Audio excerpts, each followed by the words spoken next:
Hillary Clinton, and we have that one coming up later in the show. Two wrongs, no bigger right, Trish. But that said, Donald Trump, we're going to go with that. Suppose the Russians wanted to see him win.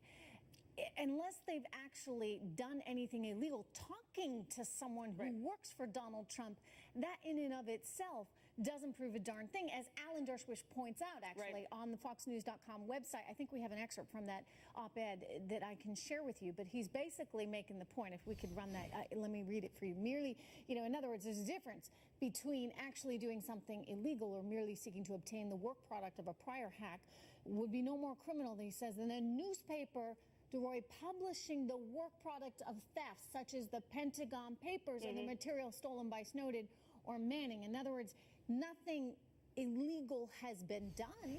Well, look, but they're out there looking for something that they might have on Hillary Clinton, and that in and of itself may not be a crime. If I said, hey, Trish, I have some stolen Picassos. Are you interested in buying them?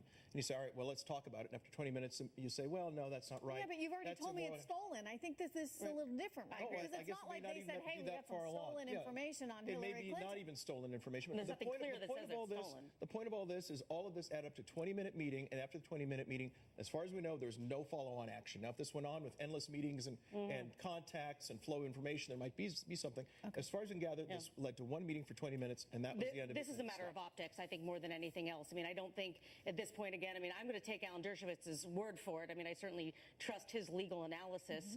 I think at this point, this is more about the optics that, someone from the Trump camp engaged with somebody from the Russians. Does that necessarily make that illegal? No. Does it look bad because they're a foreign entity? Probably, yeah. Well, all right, let's talk about those optics, because Donald Trump Jr. is trying to get a handle on those optics right now. He's out in front of the New York Times releasing the emails.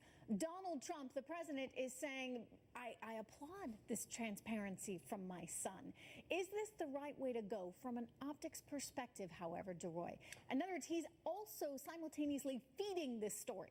Well, look, I think when you deal with public relations, one of the principles is if you have something bad to say, get it out now rather than drag it out. And then people say, why did you wait so long to tell us? Maybe if we'd heard about this in November, that would have been more helpful. But what I want to know is that the Republicans control the House and the Senate. When will the Republicans hold a hearing on Uranium One, Hillary Clinton letting the Kremlin have 20% of the U.S. uranium supply in return for $145 million in donations to the Clinton Foundation? Why won't the Republicans hold a hearing on this and educate the American public on that example of collusion with Russia? They won't touch it, and the Republicans should talk about this. But that's yesterday's news, right? I mean, she didn't get elected. It's not, but no people don't know about this. Most people don't know about this. I think that a lot of people looked at Hillary Clinton, and aside from some of the personality issues that they may have struggled with. They've never had a hearing on Uranium One, and I think it's bribery. I think it's criminal, and the Republicans won't even talk about this. There ought to be hearings on this. They control the House. They control the Senate. We ought to have hearings on Uranium One. I'm with you, but you know what? She didn't win. She's not there now. Nobody's as interested in her, because it feels like yesterday's news. People have to pay. There should have to be consequences for people's actions. Just because you lose an election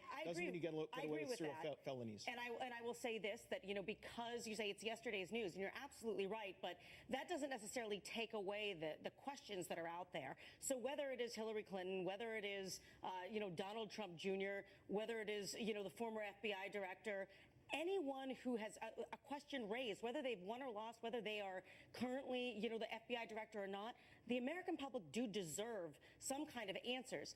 But we also deserve deserve a government that is governing instead of spinning like tops. For sure, there was. I mean, it's hard to look at that and not think there was something going on in terms of paying for access with the Global Foundation, their initiative that they had started. Her being Secretary of State, for sure, that was messed up. And you're right to point out the Iranian example. That certainly makes this seem like nothing in comparison. I mean, this is kids' play, effectively, in comparison. A 20-minute meeting versus 20% of the U.S. uranium supply. Stay with me, because we've got a lot more coming up with you. I want to get right now to another big interview we're doing right now as we look at